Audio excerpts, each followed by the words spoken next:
is the Amidon Planet Podcast, episode 41. I'm your host, Joel Amidon. Thank you for joining me on this never-ending quest to figure out how to teach better.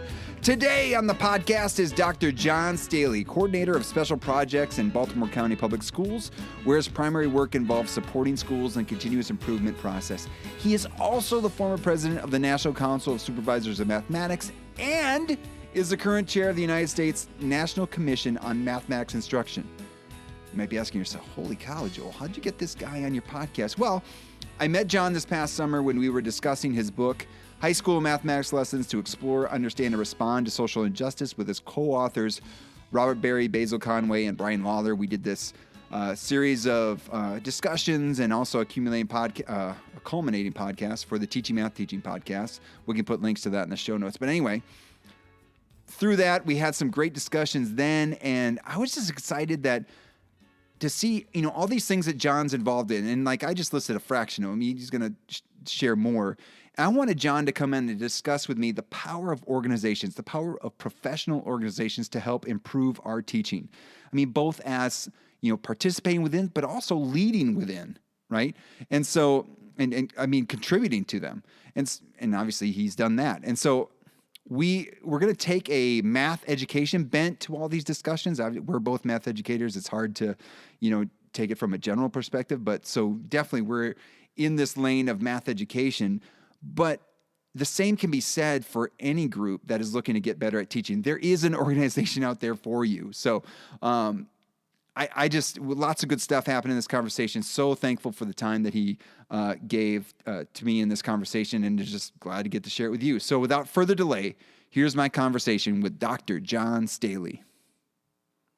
All right, John, thank you so much for joining me on the podcast. How are you? I'm doing well, and thank you for having me, Joel. Happy New Year to everybody. Yeah. Glad to be here with you.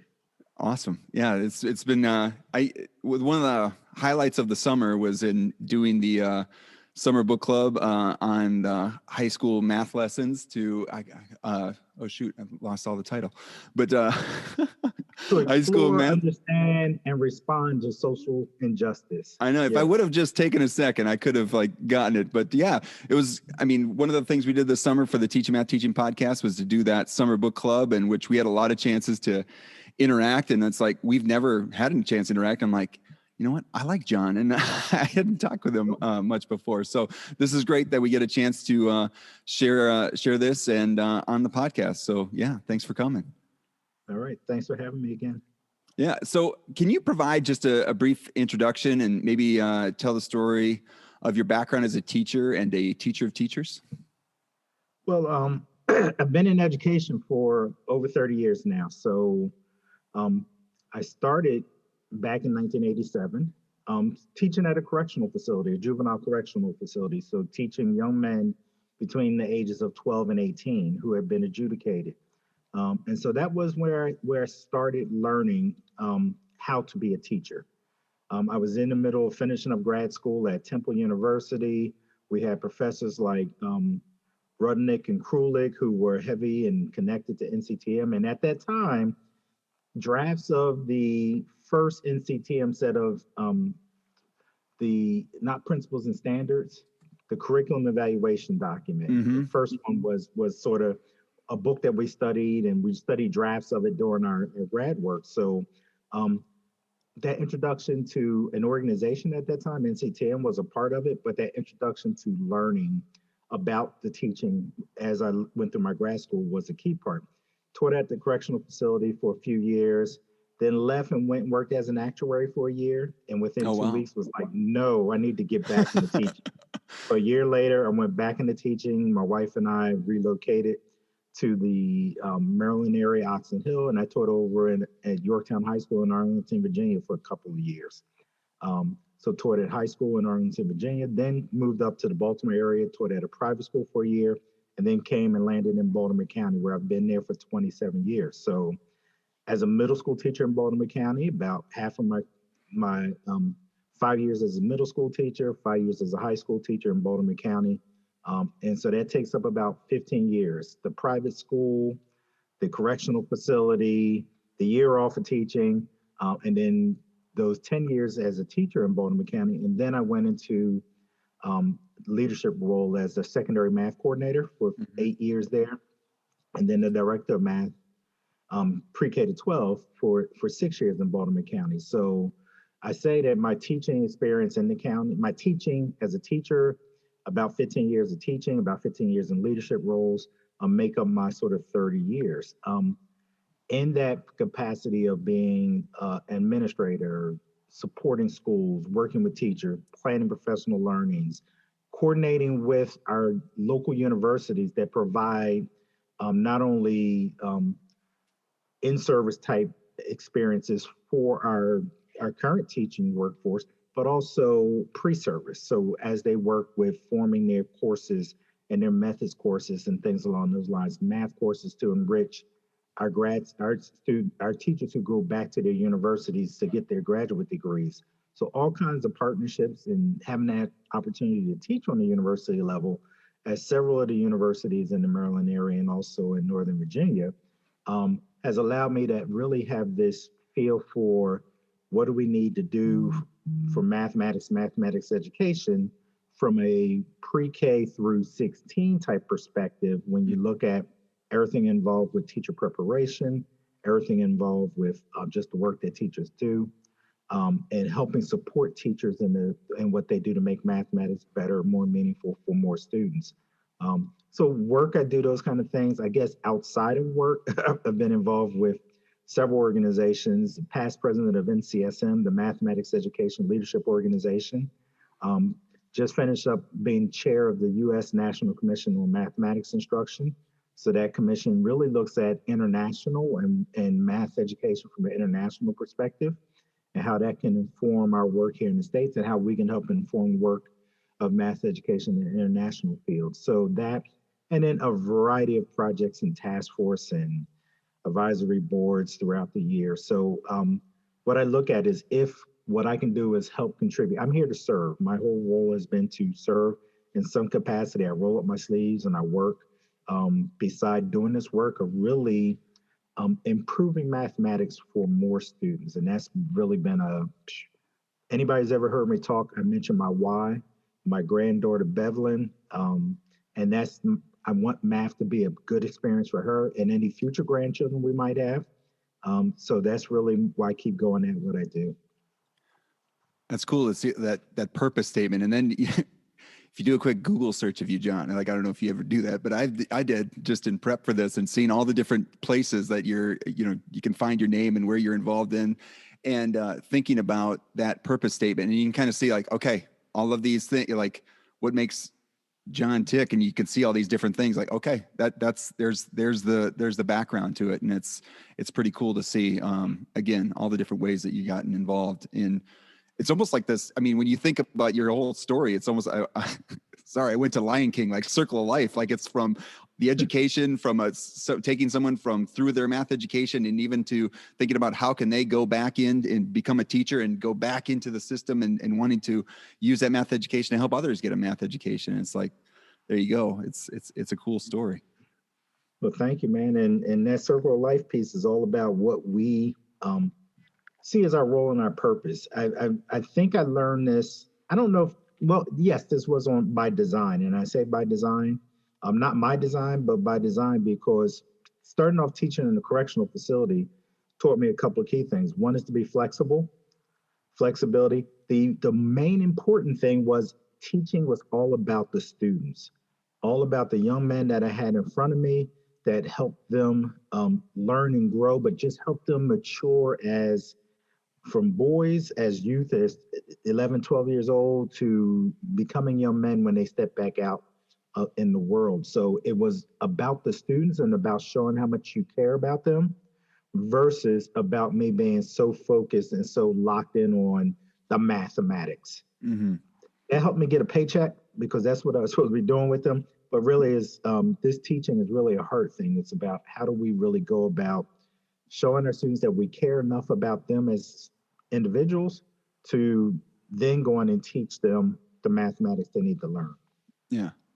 That's, I mean, having that asset-based perspective. I mean, so my dad, a little bit of background on me, my dad's was a probation and parole agent and did a lot of work with, young men and young women as they came out of, mostly young men, as they came out of a correctional institution, trying to think like, how do you provide that, trying to think like connecting them to, hey, you're seeing like, you got a lot of potential. How can we line up to you to take the ACT and get into a university, and like trying to find them the assets in order to get in the path that they want to be on versus maybe the path they found themselves on. And so, I don't know, a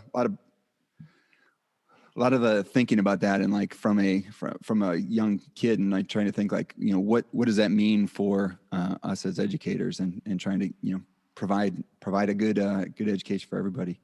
So awesome. So that's a little bit of background. I'm just a little bit of background on why this I'm thinking about calling this episode "The Power of Organizations," because again, I see your name involved with a lot of different organizations. Obviously, you talked about the president of NCSM, and then thinking about the I saw your name on a Todos Live, which we'll talk about coming up, like a talk on people's path. Where are you in your equity journey? So I thought that was a cool topic that's coming up on February 17th, the talk that you're doing. And so seeing all your different ways that you're involved, and also the book that just came out recently on the addressing math for social justice, and thinking about how do we tap into organizations? How do we embrace the power of organizations? And so, thinking about some of the categories that we usually use on the podcast, think about the high five or learning. So I thought, hey, we're going to try and twist these and talk about the power of organizations. So what are 2 to 3 learnings that you've had from your work with organizations that have helped you teach better? I'm going to try. I got a few too that I want to throw your way. Okay. Well, one of them I would say to help me teach better and help me with the work that I do. The 3 that pop in my mind real quick is this one, that's the importance of understanding our students. This importance of understanding our students, learning about our students, really pushing in on understanding them. You will see that coming up as people talk about equity work, culturally relevant pedagogy, the social justice work that's happening, that part of the importance of the student's voice.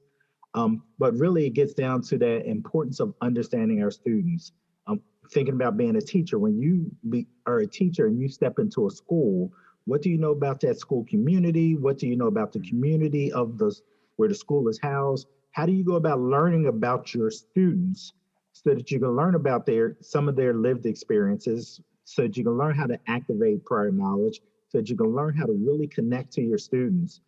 So that one there, and a lot of that is through some of the readings, some of the articles. You think about the organizations, and this is the part I would say right here on the front part with organizations. This is my perspective. I've always looked at learning, and me being a lifelong learner, as my role of what I need to do, period. As a teacher that works with other teachers, as a leader that works with teachers and continues to do work with teachers and building leaders in any capacity, I always need to be about learning. And so when I think about how do I get at this understanding of students, you're looking at journals like NCTM's journals that they put out. AMTE puts out journals, Todos, Benjamin Banneker, and some of the articles that will show up in the variety of journals out there are ones that specifically speak to our students' perspective, our students' voice, and ways to go unlocking that. So one of the powers of organizations, I can't do that part of myself. And I'm not going to be, this is me, John, I'm not going to be that kind of person that is always doing literature reviews, looking through all the literature that's out there. But if I'm a member of an organization and I'm paying for whatever that membership is, and they give me a journal, I'm going to flip through that journal. I may not read all of the articles, but if I'm in this mindset of me still continue to learn about my students, that's what I'm gonna make sure I do. What quite often happens is people take this focus, and this is something else that is a benefit from the organizations that's helped me teach better, helping me take care of my content, helping me take care of my understanding of my content, how I need to go about what it means to teach it, what it looks like in the classroom. And so that can be through the organizations that are out there that are helping support that work through some of the conferences, And now, especially with opportunities that are opened up with virtual conferences, the ability to tap in and connect in on virtual conferences is like, wow, Yeah. eye-opening for many. And I believe many more of us have gotten used to this structure over the last 8 to 10 months.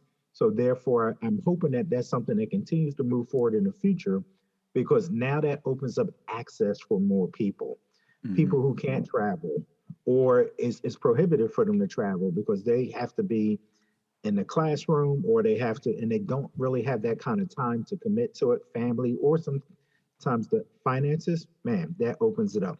So that second thing is about me making sure, me is my responsibility to make sure I know my content. I know the content I need to teach.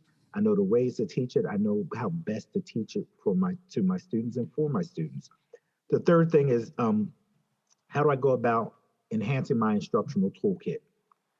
And instructional toolkit, from the general pedagogical ones, the instructional strategies that you can use in any content areas, but also, and from the math perspective, the instructional toolkit that mathematics educators need. Mm-hmm. And that toolkit there is those mathematical pedagogy, mathematic content knowledge, and all those kind of pieces that really play into the types of things I would do in a math class that might be unique to that math class. The use of our manipulatives. Yes, other areas have different tools they use, but when you look at the use and the choice of using manipulatives in the classroom, the organizations through journal articles, and I know I mentioned journal articles, Yeah. but through journals, through conferences, going to conference sessions, powerful, powerful tools to help you think through. But the ultimate one, and I mentioned that on the front end, is this dual responsibility. And I think now it's become even more important that we carve out time and really learn about our students. Mm-hmm. That part, I think, I won't say doesn't outweigh if you don't know your math. So if you don't know the math you're supposed to be teaching, that's detrimental. So that's why you say you got to take care of that part. But quite often, what do? Math educators quite often shy away from or don't pay as much attention to the balance of what's needed from the perspective of understanding your students. And that is so critical at this time. And it's always been critical, but now we're seeing how much more is critical. Yeah. Well, that's one of my favorite books, and one I've talked about in this podcast before is Megan Lampert's Teaching with Problems and the Problems of Teaching, and love her drawing of the practices of teaching. It's not only about knowing your content, which you emphasize, but then that also that's like knowing your students, so that you know what am I going to put into play in order to facilitate their building a relationship with the content. Because I could know the mathematics as well as anyone, but if I don't have no idea who's out in the classroom, then I'm just throwing darts with a blindfold on, and like not really thinking about what's the best thing that I can do for my students in order to facilitate that relationship. I mean, you're treating, and that if you go at it one perspective, you're treating your students as this open vessel that you're just pouring stuff in. Mm-hmm. Versus my students come with a whole lot already in there, and me trying to figure out how do I help activate that and take them to the next level, activate that and really make it meaningful for them, activate that. And that's us making sure that we learn about our students.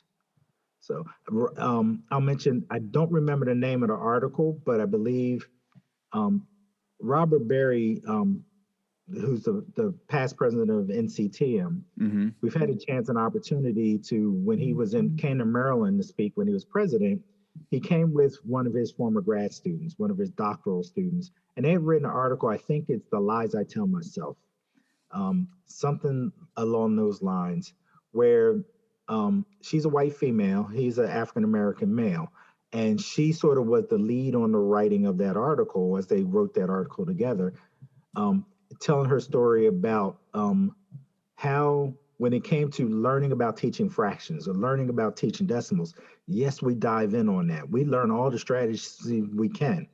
But what she was not didn't put as much attention on was that learning about just learning my students and learning what they need and how to reach them. And their article talks about the importance of emphasizing both, Mm-hmm. and not one over the other, but that importance of us paying critical attention to we got to study how to learn our students and how to help our students understand. And we have to study about the importance of our students so that that gets as much attention. And we're mindful of that as if it was you were learning how to teach this new math content. Right. Otherwise, if all you cared about the math, you might still be in the actuary office, just plugging away at some number. I was still being accused, and trust me, I love the work, but within 2 weeks, I felt like I was a caged animal. And just, man, and I was missing that interaction with young adults, helping them learn, helping them grow, and with peers. Yes, we interacted in the actuary office, but not in the same way, not in the same manner. Well, and I think that was one thing with, it kind of talks about your first one with thinking about like, what do we get when we engage with organizations when, I don't know, like I thought I was, pretty good initial math teacher, like coming on thinking I'm a hot shot and going to my first organization, first conference or something like that. But then when you do have the interaction, either through, like the journals or the books, the publications, or even going to a conference and you see like how like a math educator, an experienced math educator is doing a presentation and talking about how they know their students and like what they did in order to, again, facilitate the relationship between the students and content. And like, you're like, oh, I don't do that. And not from a comparison, but it's almost like iron sharpens iron sort of things where, wow, they put something out there that's going to make me better. Now I can think about what can I do better? And then maybe share that with my colleagues or or through a journal or whatever. It's like this constant, like, let's make each other better. And like, I was talking about this on recently. It was like, oh, go ahead, John. No, it's about continuous growth. Yeah. It's about continuous growth as me, because every year that I was in the classroom, I was never satisfied. Mm-hmm. I never had 100% of my students reach the highest expectation that I thought they could have. All of them grew, all of them learned something, all of them had a wonderful experience in my class, at least from my perspective, But yeah. I was always at this mindset of what else can I do differently? I know there were some students in the classroom who did not show it on paper as well as they could have.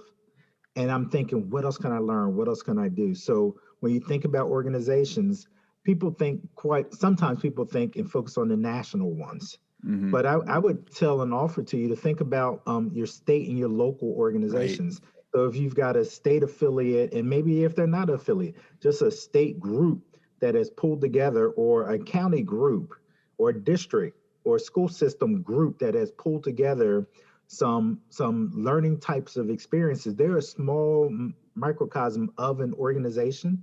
They're possibly also connected to some of the higher level organizations, but they might be local and more immediate for you. Mm-hmm. So get started somehow and get connected somehow to your local organization, because that right there, from my first year of teaching, I remember asking if I can go to the NCTM conference. I believe it was in Orlando, Florida that year, and they said yes. So down I went and got connected with that organization, NCTM, which has continued connections throughout the years with serving on task force committees and things like that, some writing opportunities, but all about learning. It's all about every time I step into a space, what else can I learn to help as I work with teachers, as I work with administrators, as I teach students, as I worked with students in the years when I was in the classroom directly, always thinking about how do I get around people so I can learn more. Absolutely. Yeah, I was just thinking of my first conference experience was at NCTM, and there's a regional in Madison while I was still an undergrad, and Meg Meyer, who is our university supervisor, got us so that if we went and held open the doors and checked name tags, we could go. And, she just said, this is a unique opportunity. And it was like, I remember I tried to soak up as much as I could. And I remember, I think I went to a presentation on Geometer Sketchpad, and then I went down to the floor where, all the vendors were. Yeah. And then he was there, and the booth. And I'm like, I get to have a conversation with a guy that wrote Geometer Sketchpad. It was like, for me, it was like, oh wow, I watched an actor in a movie, and it's like didn't know selfies at that time, but it's like, oh my gosh, this is amazing. Sign my Geometer Sketchpad box.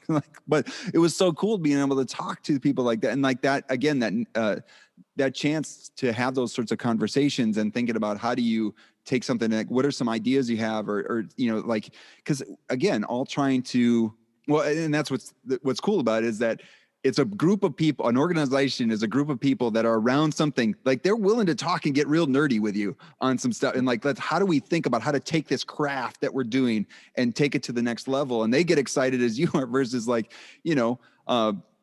the people in your house might not be as excited to have those conversations as you are within these organizations. So you said something about get real nerdy with you. I'm always thinking about get real cool with me. So I never want that label of being a nerd or that perspective. And it could be, I grew up in Philadelphia, and the last thing I wanted to do is be seen as a nerd. I didn't want to be that nerd fellow called it by my brothers and my cousins and relatives or by anybody. So I always wanted to say, okay, how do we go about making math cool? Making math so like cool that people really want to dive into that coolness. That's right. Yeah. The uber coolness. There we are. Awesome. So thinking back and giving a little bit of perspective, again, you're talking about 30 years of experience in the field, but what would you have done differently as a new teacher? What advice would you give to a new teacher, given what you now know after your work with organizations? What advice would you give out? I would suggest two things to new teachers. The first one deals with this concept of reflection. I would, and what I mean by reflection, I don't mean being so critical of yourself that you paralyze yourself in your ability to make mistakes or try things that don't work and really beat up on yourself.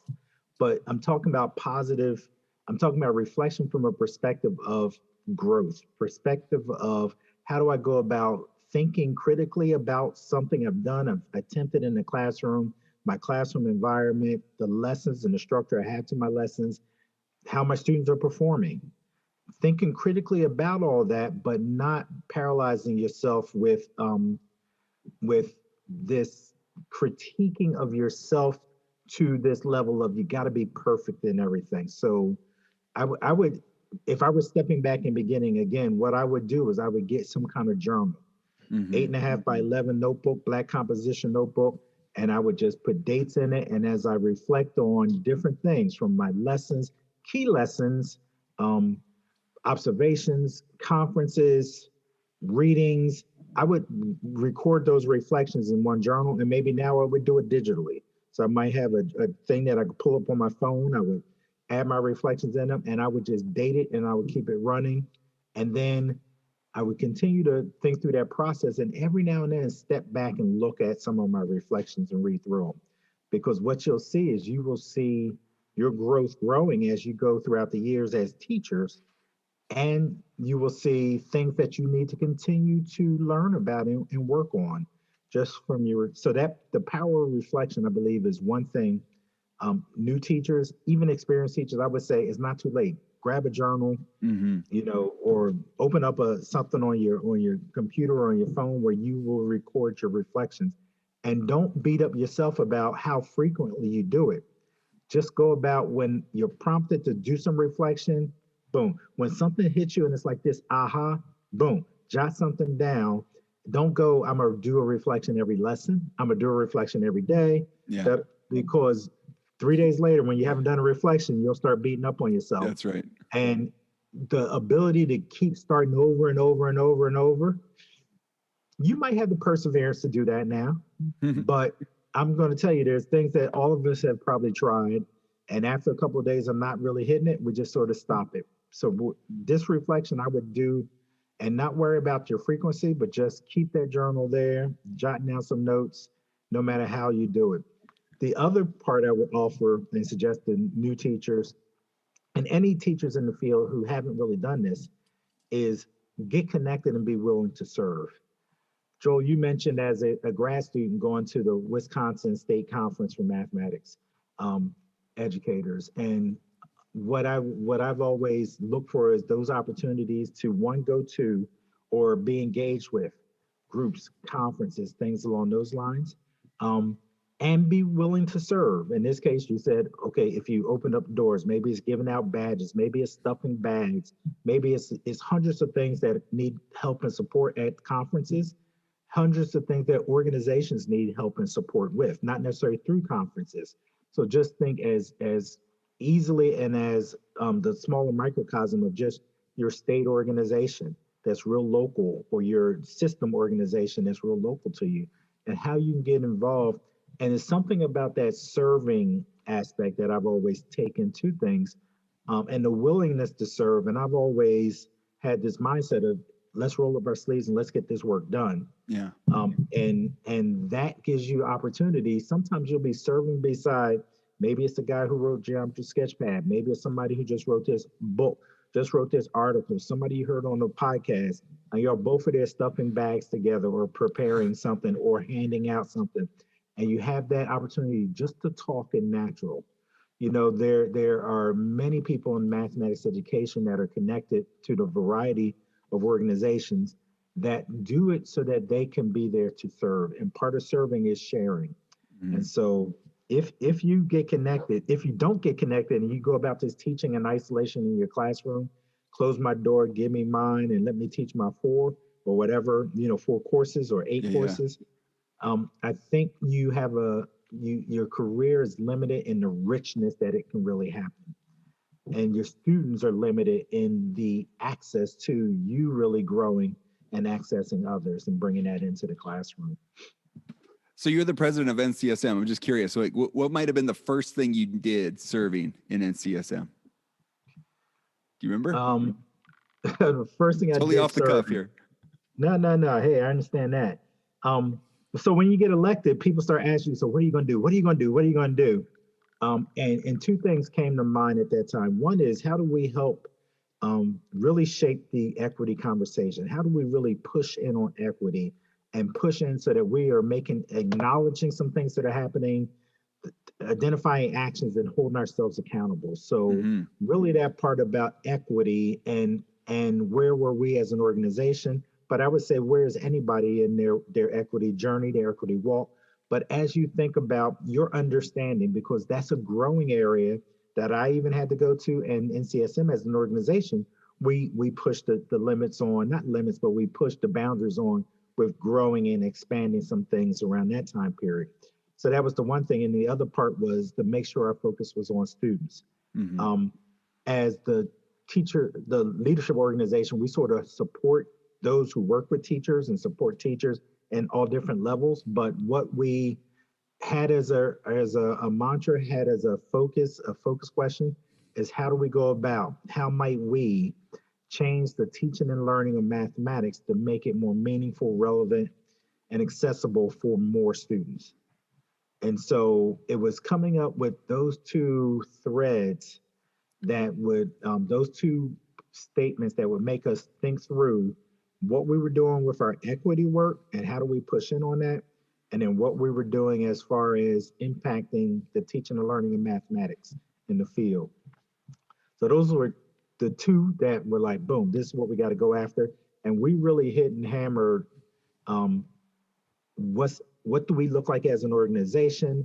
We did I think my first board meeting, we did an equity walk where we looked and put up certain things like how many, just on our board, how many people of color are on our board, how many females are, how many under this age, and we had different age ranges, how many. So we really stepped back and looked and said, when we look at the composition of our board, is that reflective of our nation?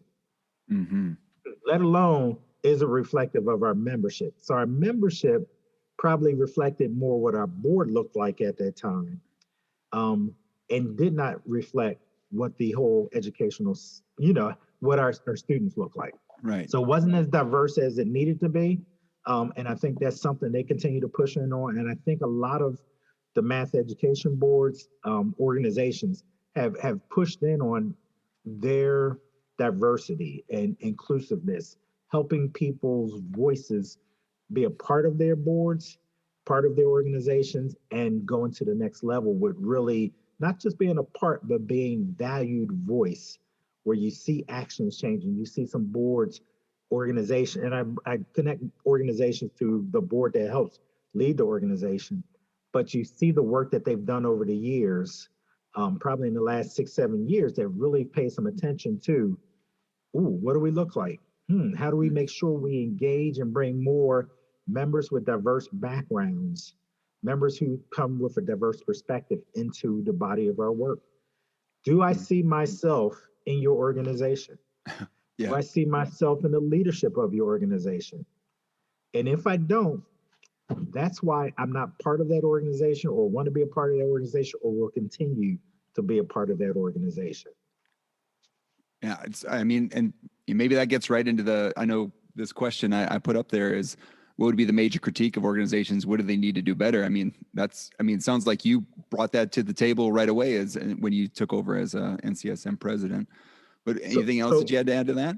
I mean, the thing that when you think about the hearing of different voices, the multiple perspectives you need to have as an organization, I think and I don't know, I wouldn't call it a critique, but I think what organizations have to try to avoid is this thing called groupthink, where it feels like you surrounded yourself with everyone who sort of thinks like you or thinks like the nucleus of what you perceive as the organization and the organization purpose. So if everybody's thinking in the same place and nobody's challenging the thoughts that get put out, or nobody's putting out new thoughts that go outside the box. In other words, forget the box, blow the box up in the sense of we no longer have to think about it as a box, but whatever that structure is, how do you really try your best to avoid groupthink? And to that end, organizations continuing to push in on bringing diverse thinking into their organizations, making sure that members who come from various racial and ethnic backgrounds, when you think about gender and you talk about gender identity and everything along those lines, they come with multiple perspectives. They come with multiple lived perspectives. So how do you make sure you try your best to be inclusive and get them into become a vital part of your organization, a part of your leadership in your organization? So that means on that board, not only just members, but how do you really, really, really hear and see and open up the space to hear those voices and the multiple perspectives, and then go about taking some actions and holding yourself accountable, because that's the part. You can hear it all you want, but if you don't see change and your members don't see change, sooner or later you're trying to figure out what's going on with our membership. Yeah, exactly. Yeah.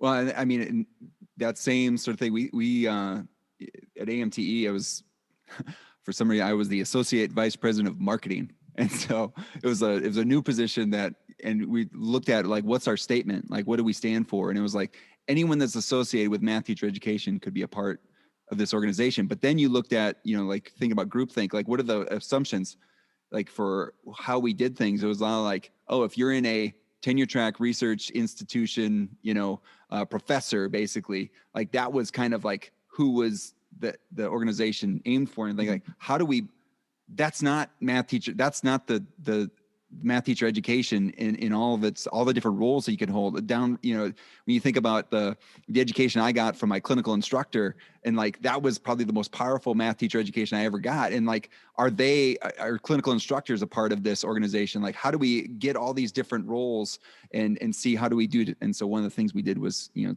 the Math Teaching podcast, so we can get all these different voices out there that are involved, so like those sorts of things where it's, hey, think about where you're at, where you want to go, and think about what are some actions you can take to keep moving in that direction. Not that it's AMTE has got it all figured out, but I think that they're taking steps that way. And having a virtual conference is going to help too, and getting more people involved and making it more accessible and things. But still, like holding that mirror up and saying like, who do we represent? Can people see themselves in this organization? Because like you said, if you can't see yourself and you don't see like your voice being, or like that you are going to have those sorts of connections with what is happening, like you might want to be a part of that organization. So that's a good point. And I think that goes back to when you think about your organization and you have your mission, your vision, and what's your goals and your purpose of your organization. Why does your organization exist? And in many cases, you want to stay true to why your organization exists.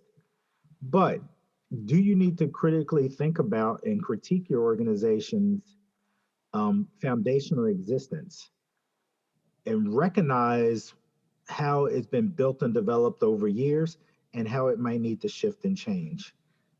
Because now when we look at mathematics education, we have more students that come with a variety of backgrounds and more racial diversity and ethnicity diversity.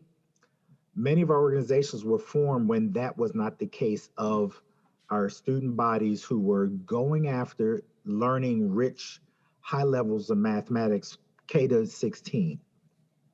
So since that's opened up with people having access and being able to, how do we need to possibly step back? And like you said, Joel, AMTE took some and looked at some things and did some reorganization. I think everyone in the mathematics education organizations took a couple steps back within the last 6, 7 years and really said, what do we need to do differently Right. when it comes to not just this piece of marketing, because why are you relevant? Why should I join your organization?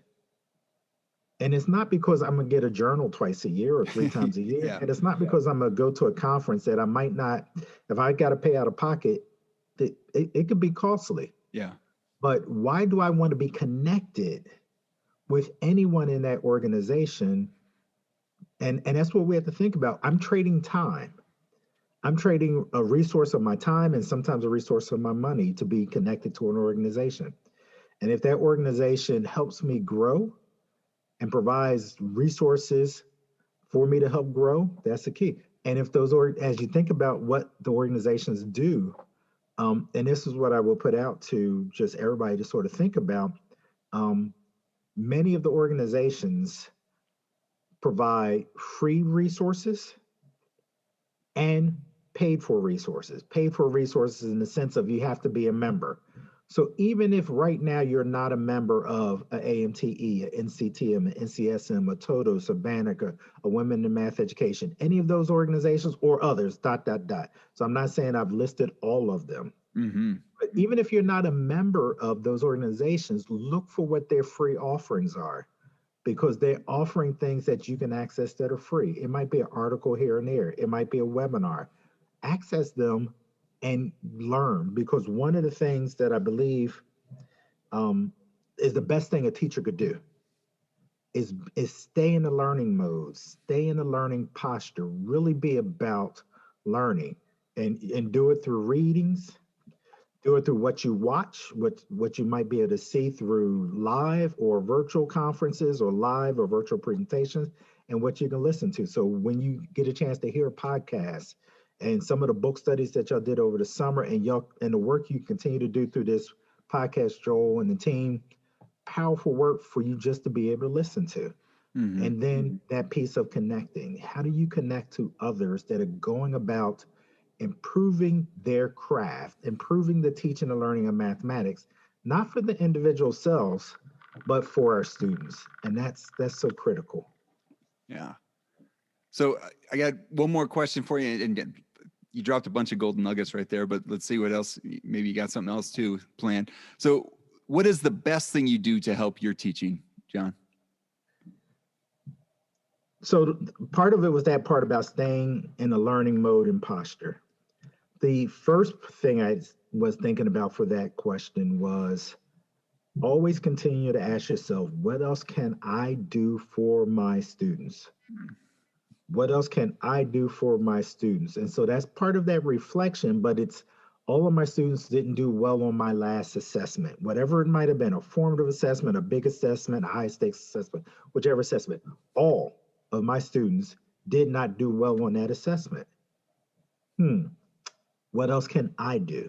Mm-hmm. Do I need to teach them different learning strategies? Do I need to teach them some study skills? What do I need to think about with the way I taught the topics? What else do I need to do for my students? It's never what else do they, I never thought, what else do they need to do? Well, if they just studied harder, if they just studied more, if they just paid more attention in the classroom. But if they weren't paying attention in my classroom, I'm thinking, what else do I need to do to help them pay more attention? Mm-hmm. You know, if you ever tape yourself, your 45 minutes, your 90 minutes, however long your class period is, tape yourself a couple times each year and listen to the tape and see who's doing all the talking, see who's doing all the thinking, and see who's really tuning in the class and say, what do I need to change about this So man, I hook and I bring more students in. I bring more students to the table. I help more students really access the content that I'm teaching. I would, if you can videotape. Years ago, when I was in the classroom, I looked at how I was providing notes and writing problems up on the board. So I had a whiteboard or a chalkboard. I can't remember. Yeah, I had a chalkboard at that time. So I'm looking at how I'm doing my notes and I'm looking at how I'm erasing stuff. And I happened to go to a session, a professional session, where I saw somebody and I knew what they were supposed to be talking about, but they were writing all over the board and erasing stuff in the middle. And it clicked to me then. I said, that's what I'm doing to my students. So how can somebody who knows what you're supposed to be teaching, and I was so confused with this person, or I was just so distracted. So what it did was it changed how I even laid out my presentation of my notes, my boards. I was careful about when I just erased and threw something up. I was careful about the use of chalk colors or marker colors, because that presentation, that written presentation of what I put up on the board was a piece of helping with understanding. So always be in that mindset of what else can I do for my students? Yeah, fine tune that much it's great. I mean, even thinking like that from an organizing how I'm going to put things on the board. I mean, just like, so even what are those things that are going to facilitate my students receiving this content versus like that might distract, like, gosh, Mr. Amadon's always just erasing things and I haven't even written it down. He doesn't even care, like, versus like I've thought about it and then here's the really important stuff's in a certain color, like, hey, that's good. That's good stuff. And Joel, think about what you just said, that part about writing it down and always erasing stuff. I used to tell my students at different times, stop, put your pencils down. I'm going to put the problem up on the board. We're going to talk through it together. And then I'm going to let you pause and write it down. Because what happens? I will start writing. They look down. They try to write it. They look up. They look down. They look up. They look down. They're doing the yo-yo and watching what's on the board, and they can never keep up. If you are trying that hard to write down everything you see going on the board, no matter what it is, your concentration is not really on understanding the processes and the things that are happening there. The side questions that a teacher might throw out, that I would throw out at my students as we're going through that process, they were about getting it down on the paper so they had something to go back to and refer back to. Well, I made adjustments in how I went about that teaching, where I would say, pencils down. All right, let's talk through this problem. Let's go through this. And we would do that. And then I said, okay, now go ahead and write it down. What kind of questions? And we keep it going. So that's what else can I do for my students? Always studying my students to think through what I can do to help change their learning practices, if that's the case, or what else I can do to help my teaching be more clear for them, more understandable, and so I can better see that formative assessment process, better see when the lesson went sideways, I lost some students, the light bulb went off, and it didn't go off because they decided to hit the switch. It went off because of something I did, said, or didn't show. I flipped the switch. I flipped that switch. Yeah, so. Absolutely. Well, I really appreciate, John, you taking the time to share all this expertise and just thankful for time, because I know time is very valuable. So have a couple things, I want to put out there to make sure that people know. On February 17th of 2021 at 4 p.m. Pacific, you have a TOTOS Live coming up. Where are you in your equity journey? And that has been out there. I think you can access it straight from the TOTOS website. Go to TOTOS website, and I believe you can look at it. You can sign up and get that link to come into you. Looking forward and excited about that opportunity. Humbled to be invited to be a part of that conversation. This is where I say, go see what organizations are putting up and that free stuff that you can access, that you can become a part of. And the key part is, even on the front end, is say if at a meeting time when you teach. Well, by registering, quite often what happens with some of these webinars, you get the link on the back end that says, hey, here's the recording. And so you get to hear it. You don't get to engage and participate in it right then. But when you see this in TOTOS Live, you'll have an opportunity to even connect and engage. And my email address is always out there on Twitter. It's at jstaley06. That's JSTALEY 06. So that you can connect that way. Email, you can connect that way. So it's different ways. Some other, I guess, things that are happening in February. Excited about some virtual conferences that are happening. Mm-hmm. So look for the virtual conferences that are happening from the organizations. I believe AMTE's conference is Yep. this month. Yep. NCTM's got a virtual conference this month. Mm-hmm. And because some of them might have some free sessions that you can see. Yeah. I don't know because I haven't looked at all of them, but if you go look, they might even just have a keynote session that might be open access for anybody to see. Something for you to consider. If you are attending one of them on February 6th, I'm doing a presentation for NCTM, Teaching Math with Intentionality. Nice. That's at noon on the 6th. That's noon Eastern Standard Time. The U.S. National Commission of Mathematics Instruction, we organized a set of webinars back in July in the summertime, especially with dealing with and helping support teachers, teacher educators in this COVID pandemic. And so we've continued that and started them back up. And so on the 16th, we have a webinar coming to you, and Kyle Pierce and John Orr will be really talking about how to spark curiosity with math, with problem-based lessons. So Nice. That's their session on the February 16th. That's the U.S. National Commission for Math Instruction. So check out their website. You can register, and then that gets broadcast Facebook Live, and we use Zoom and all those things there. Nice. Texas Instrument, T-Cubed. Their T-Cubed International Conference is virtual this year. On the 20th, it's another Saturday at 2:45 Eastern Time. I'm doing a session. This one is called Teaching STEM with Intentionality. So Nice. when you look at the variety of organizations that are doing virtual conferences now, looking forward to the future, because I believe we're building and developing a new, I don't want to call it a new normal, but a new way of doing work, a new way of doing learning. Yeah.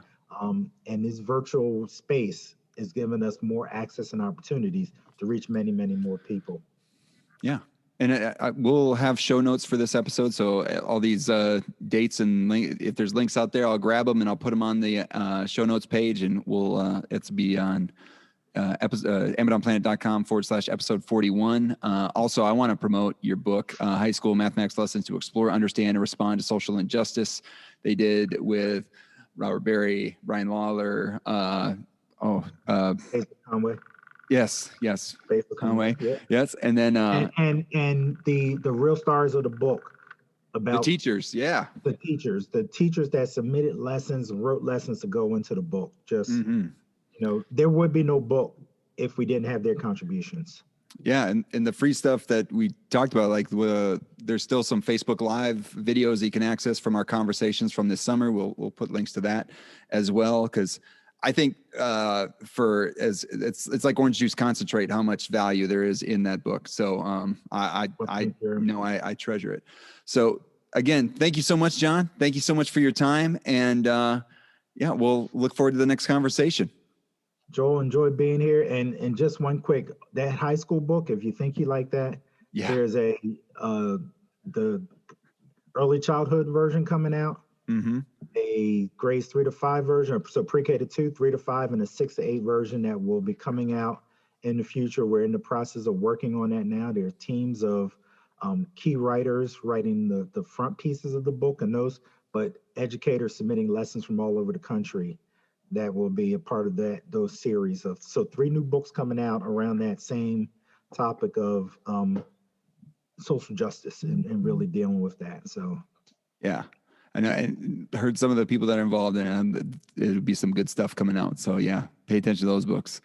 So again, thank you, John, and we'll talk to you soon. All right, take care, Joel. Thank you for having me again. There you go. Lots of good stuff in there, and lots of stuff that we want to get out there within the show notes. We'll put lots of links to all these different opportunities that John mentioned. And again, finding those organizations, finding those ways to get involved to better your teaching if you're a professional educator. And, for any time that there's an opportunity for you to gather with those that want to talk about improving their teaching in the area that you're in, I would say go for it. Jump in. And, like John said, don't get nerdy with it. Get cool with it. Get cool with it. So that is all we have for this episode of the Amazon Planet podcast. Show notes for the podcast, which can be very important with all the links to all those opportunities, can be found at amazonplanet.com/episode 41. If you're looking ways to support the podcast, which we greatly appreciate, you can subscribe, rate, and review the podcast.